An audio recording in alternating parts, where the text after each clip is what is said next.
Greetings to all the participants and attendees of IEA World Congress 2021. My name is Tanvi Khurana and I'm a PhD scholar at TERI School of Advanced Studies, New Delhi, India. Today I will be presenting a part of my thesis work that has been co-authored by my thesis supervisor, Dr. Seema Sangeeta, who is an assistant professor at the Department of Policy Studies at TERI.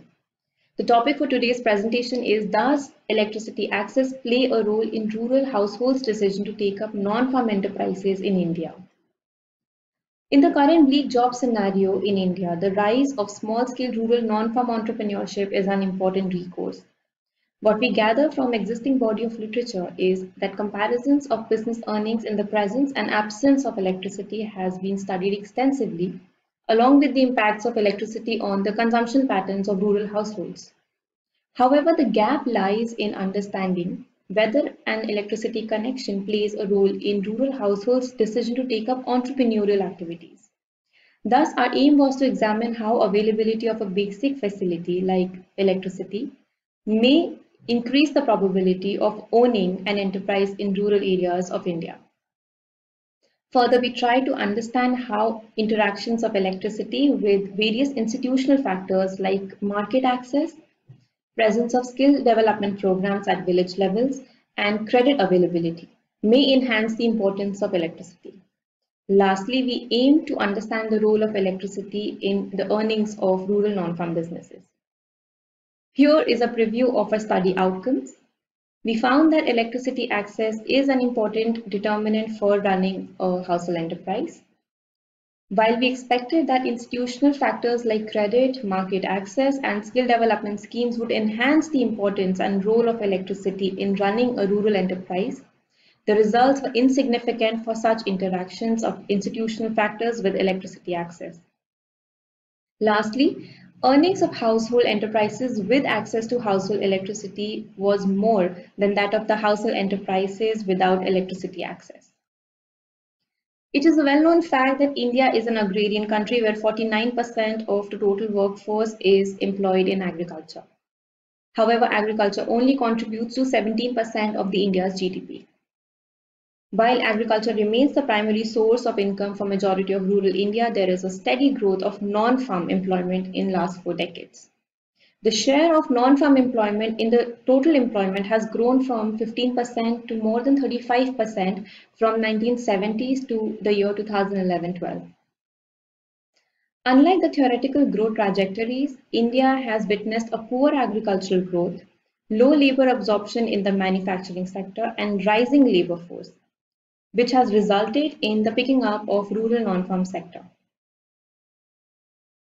In order to understand this rise of rural non-farm sector, I would like to point out the composition of rural incomes.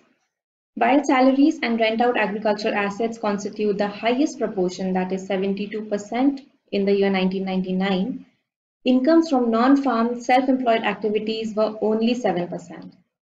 However, a sharp rise from 7% to 20% was witnessed for mean incomes from non-farm self-employed activities between the year 1999 and 2007. In the literature, non-farm self-employed activities are synonymous with non-farm entrepreneurial activities. Hence, I would like to focus on the characteristics of MSMEs in India, that is, the medium, small, and micro enterprises. 51% of total MSMEs are situated in the rural areas, out of which 99.75% are micro in nature. The official definition of micro enterprises is where the capital does not exceed 2.5 million rupees for manufacturing sector, and it does not exceed 1 million rupees for services sector. Since rural MSMEs majorly constitute of micro enterprises, our study was focused on micro non-farm enterprises within the non-farm economy. A literature review was carried out to understand the determinants of rural entrepreneurial activities. It is understood that a non-farm enterprise in a rural area depends on individual capabilities, household characteristics, and institutional factors, such as household wealth, education levels, farm size, and access to credit markets.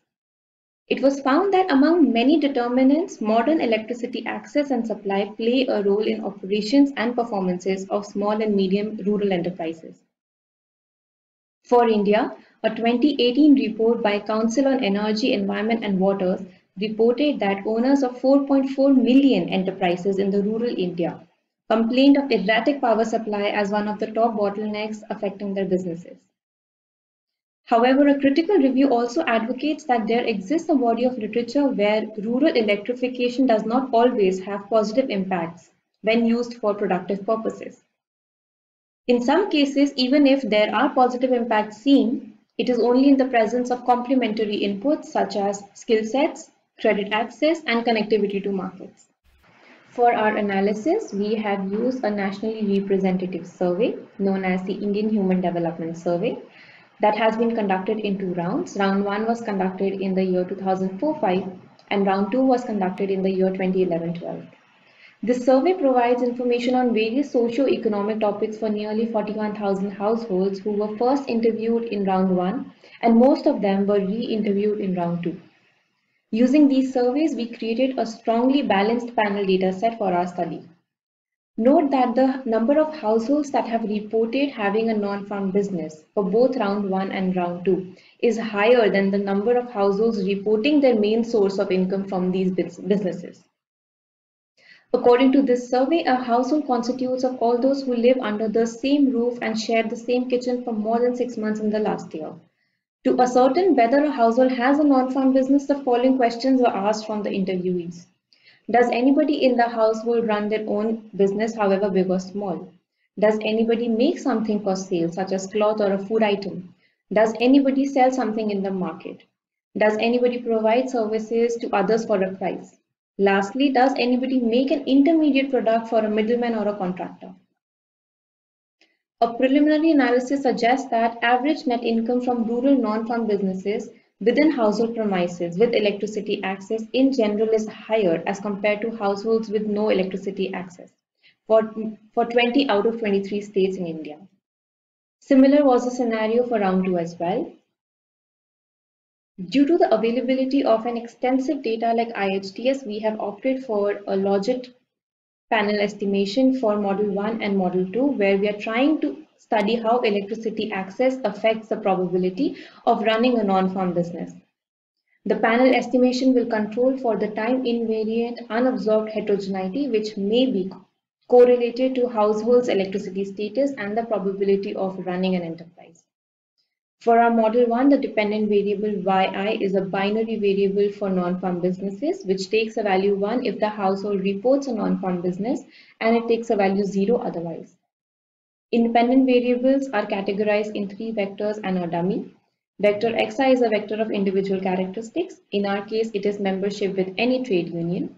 Vector h is a vector of household characteristics, having variables farmland access, family size, gender of the head of the household. Vector G is a vector of village characteristics such as distance to nearest town, distance to nearest bank branch, access to roads, presence of village credit group, and skill development programs in the village. Dummy D is a dummy for household electricity access that takes a value 1 if the household reports having an access to electricity, or it takes a value 0 otherwise. Model 2 is an extension of Model 1 where we add 3 interaction terms.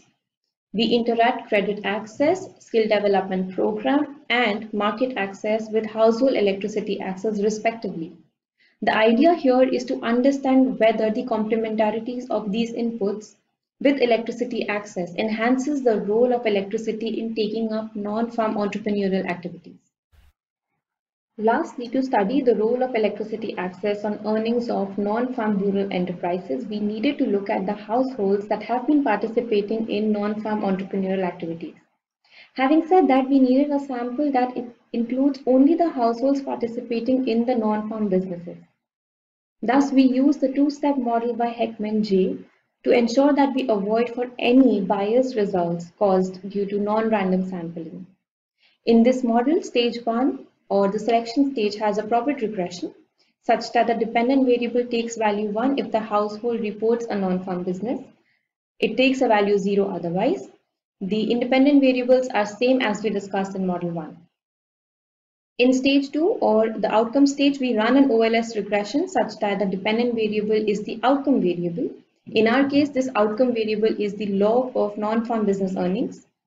The independent variables include our main variable of interest, that is electricity access, along with other variables that may affect the earnings of non-farm businesses, such as ownership of a cell phone, business days in a year, entrepreneurs' age, entrepreneurs' education years, etc. Logic panel estimation results are shown in this table. Column 1 shows the base model with the main variable of interest, that is household electricity access, along with other individual and household characteristics like log of outstanding debt of the household, family size, ownership or access of cultivable land, gender of the household head, and participation of the member in a trade union. To interpret the coefficients of a logic model, we take the exponential of the coefficient, which is the effect of the independent variables on the odds ratio, where the odds ratio is the probability of the event divided by the probability of non-event. In our case, this event will be when the households are reporting a non-farm business. It is observed that household electricity is positively affecting the likelihood of households running a business with a highly significant coefficient. The odds ratio changes by 1.88 if the household has electricity access. Column 2 shows the results for Model 1, where village level characteristics are added to our base model. These variables include dummy for proximity to nearest town and nearest bank branch, along with dummies for presence of active village credit group and skill development schemes. It also includes a dummy for village access to roads. It is noted that electricity is again highly significant with the positive coefficient, changing the odds ratio by 1.822 when the households have electricity access. Family size and membership in a trade union also affects the odds ratio of running a business positively. A male-headed household shows a positive and significant coefficient as well. The odds ratio increases by 2.17 if the household is headed by a male member. The log of outstanding debt gives a positive and significant coefficient, which could possibly be due to two reasons. One, households might be forced into diversifying their livelihood options to clear their outstanding debt, or it could be the reason that households who are running an enterprise are using credit for their business activities. An increase in the distance of village from the bank by a unit lowers the odds ratio by 1.02. If the nearest town distance from the village is more than 10 kilometers, the odds ratio falls by 1.2, implying that further the town or the bank branch from the village, lower the chances of running a business. Availability of a credit group and an ongoing village skill development program shows a highly significant and positive coefficient. The odds ratio increases by 1.22 and 1.23 respectively in the presence of such groups.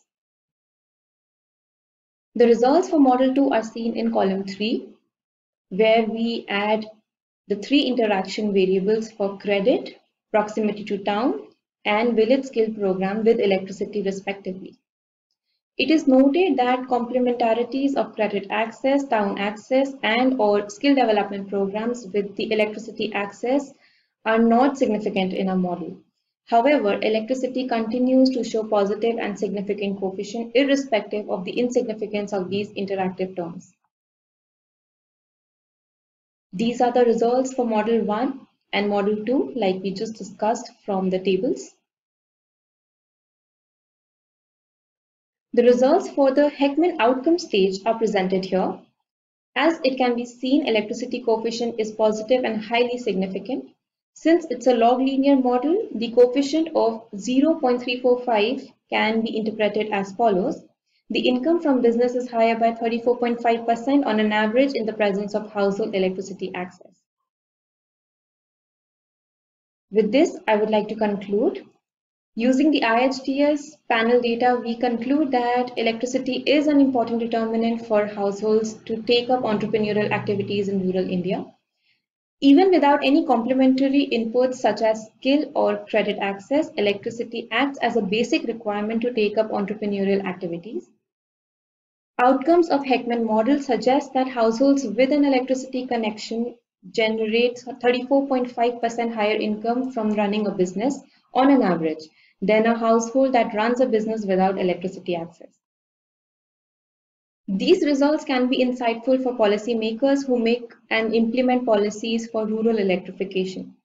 While electricity is a necessity, it is also important in developing the micro-enterprise sector of the Indian rural economy. Policies focusing on electricity access and entrepreneurship should be interlinked to achieve the desired outcomes from both the angles. Thank you very much for being a part of this presentation. Feel free to write to us with your questions and suggestions on the following email IDs. Thank you again.